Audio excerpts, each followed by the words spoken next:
What's up, everybody? Alex here, back with another video. This one, I am entering a contest for one Robert's on My Turntable, who is celebrating 4 years in the vinyl community on YouTube. Congratulations, Robert. His challenge or the contest is to show 4 records from 4 of your favorite bands and to keep the video under 8 minutes. And I think that's going to be the challenge for me because I'm a bit of a talker. If you know Robert, I feel like he's always starting his videos off with a good sip of coffee, but this ain't coffee and vinyl, this is beer and vinyl, so cheers.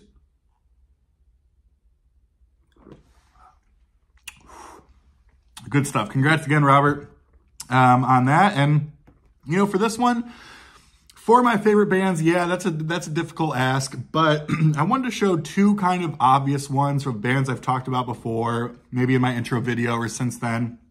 2 bands that really helped me sort of be inspired by music and everything about it. And then 2 sort of later bands that I've really just loved over the past probably 3 or 4 years, who are definitely more current. And if you watch some of my videos, you might be surprised by who some of these bands are. So I'll go in chronological order here. Again, first is sort of the obvious picks of bands that I fell in love with, and then the later ones are bands that I've really gotten into over the last several years that are more modern. So first things first, a polarizing record, depending on who you are. If you've watched my intro video, you know that the first band I really fell in love with was Def Leppard, and it happened to be that their 4th studio album was really the monster hit machine that it was. Of course, I'm talking about Hysteria from 1987. I could go on and on and on about this record and in my opinion, why it's so great. But I think, you know, for so many, it's polarizing because those early fans of Def Leppard, they were really heavy. They were part of the new wave of British heavy metal. And by this point, they went full pop hard rock. But I do say, I mean, if you read the history of this record and how it came to be, it was never supposed to happen. Of course, Rick Allen losing his arm. There was 4 years between this and Pyromania, their previous record. And most importantly, they set out when Robert John Mutt Lange agreed to come back and produce the record for the band. They set out to make a hard rock version of Thriller. And this record rattled off not only 7 singles, 6 of them made the top 20 in the US. And so I could go on and on about this record, but Def Leppard's 4th is Hysteria, which I feel like has sold 14 billion records at this point, and is just a classic.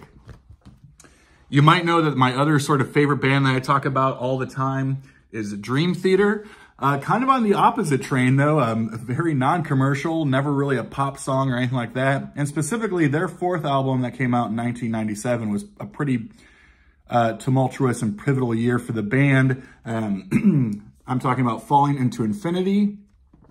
Cover art there by Storm Thorgerson of old Hypnosis fame.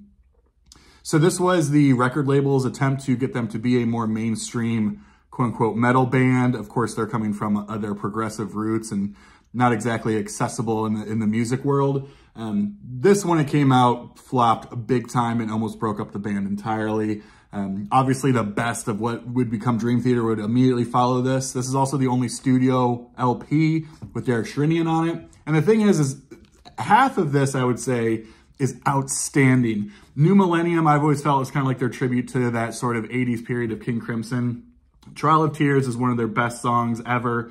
Lines in the Sand is one of their best songs ever. I've always loved Hell's Kitchen. But then there's also some other stuff on here where it's like, what are you guys doing? So, yeah, the 4th album, full-length LP from Dream Theater, Falling Into Infinity, 1997.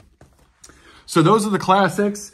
These next 2 bands and records are again, of some more current bands that I just absolutely love. We'll jump up to 2015 with a band out of Los Angeles that is sort of really, they represent technically folk rock, but to me it is almost like a rocked up version of Jackson Browne and some of that classic stuff from that period.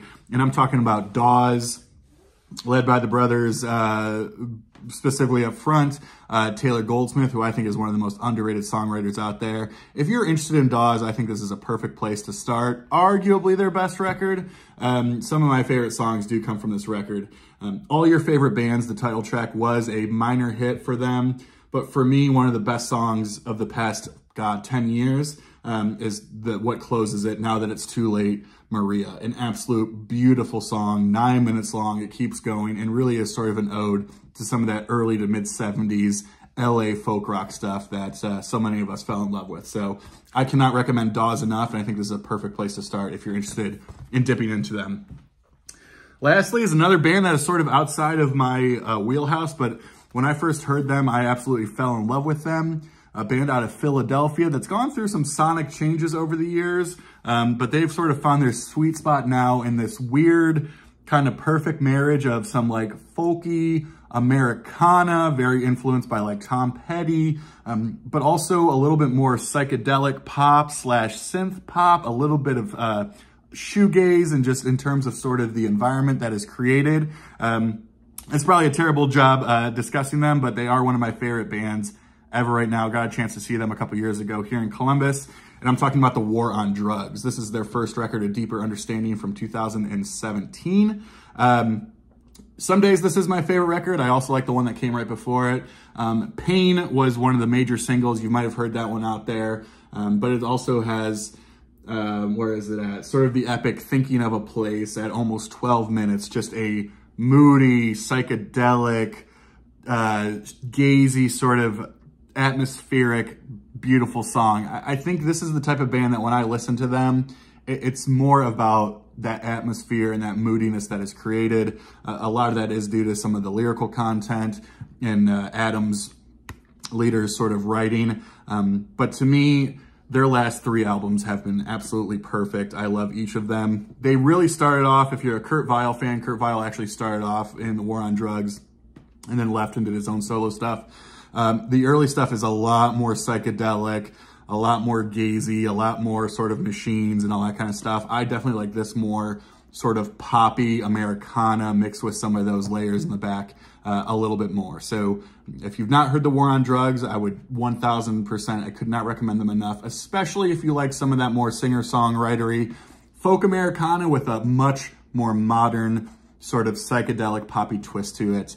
Absolutely love this record, so there's that. Well, I'm coming in. I got about 30 seconds left to hit the 8-minute mark, so cheers to you, Robert, on 4 years in the VC. I'm celebrating about 11 days in the VC, so I guess you could say that we're pretty much the same at this point. Anyway, cheers to you, brother. Congratulations, and hope you enjoyed the video. Everybody else out there, be good, and we'll see you soon. Cheers.